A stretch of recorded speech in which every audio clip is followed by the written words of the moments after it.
میں ابن عباس رضی اللہ عنہما اور لوگوں کے درمیان ترجمانی کے فرائض انجام دیتا تھا۔ ایک مرتبہ ابن عباس رضی اللہ عنہما نے کہا کہ قبیلہ عبد القیس کا وفد رسول اللہ کی خدمت میں آیا۔ اپنے دریافت فرمایا کہ کون سا وفد ہے؟ آئیے کون لوگ ہیں؟ انہوں نے کہا کہ ربیہ خاندان کے لوگ ہیں۔ اپنے فرمایا کہ مبارک ہو قوم کو آنا، مبارک ہو اس وفد کو جو کبھی نہ رسوا ہو نہ شرمندہ ہو۔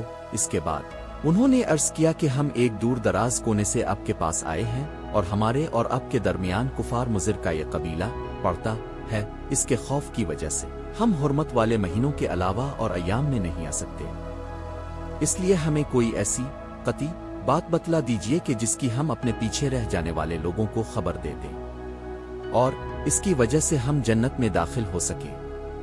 تو اپنے انہیں 4 باتوں کا حکم دیا اور 4 سے روک دیا۔ اول انہیں حکم دیا کہ ایک اللہ پر ایمان لائیں۔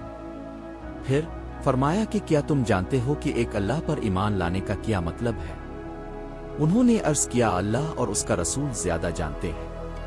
اپنے فرمایا ایک اللہ پر ایمان لانے کا مطلب یہ ہے کہ اس بات کا اقرار کرنا کہ اللہ کے سوا کوئی معبود نہیں اور یہ کہ محمد اللہ کے سچے رسول ہیں، اور نماز قائم کرنا، زکوٰۃ ادا کرنا اور ماہ رمضان کے روزے رکھنا، اور یہ کہ تم مال غنیمت سے 5واں حصہ ادا کرو، اور 4 چیزوں سے منع فرمایا، دبا کھانا اور مزفت کے استعمال سے۔